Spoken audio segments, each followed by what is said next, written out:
लिहावे नेटके. लिहावे नेटके.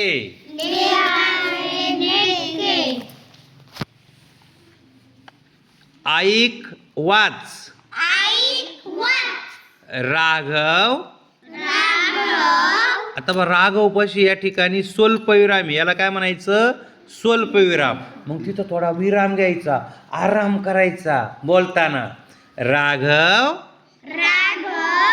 निबंध इतका छान लिहिला आहेस.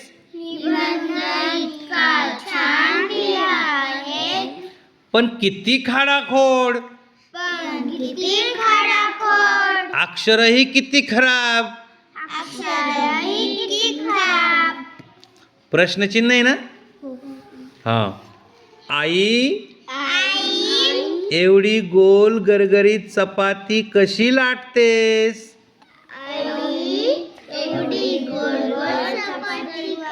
नाही, आई एवढी गोल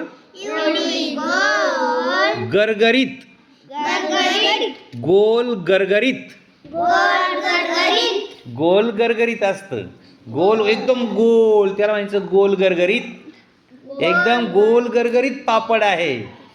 आई एवढी गोल गरगरीत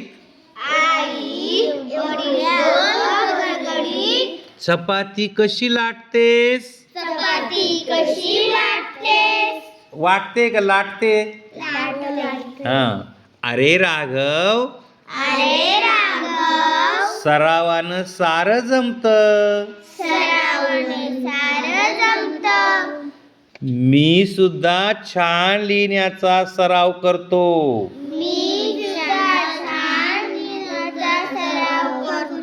आणि मग राघवचं अक्षर खराब होतं ना. आता राघव, रियान कसा आता छान लिहायला लागलाय. अथर्व छान लिहायला लागलाय. प्रद्युम्न, शिवन्या, अर्पिता, वेदांती आणि ओवी सुद्धा छान लिहिते. आणि अजून हा जगन पाटील म्हणा मी पण लिहिणार आहे सर म्हणा. हा, ओके.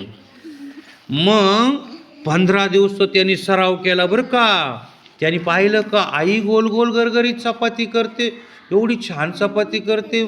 आईला सरावामुळं चपाती करता आली, मग मी पण करीन सराव अक्षराचा. म्हणून मग राघव 15 दिवसानंतर, आई ही बघ माझी वही. काय सुरेख अक्षर काढलंस. इथं एक विराम चिन्ह आलंय बर का. एक जे हे तर सोपंच हो सर. एक काकडा काढायचं आणि त्याच्या खाली टिंब द्यायचा. याला अरे बापरे असं जेव्हा म्हणतो ना आपल्याला आश्चर्य वाटतं. याला उद्गारार्थी चिन्ह म्हणतात, म्हणजे अक्षर.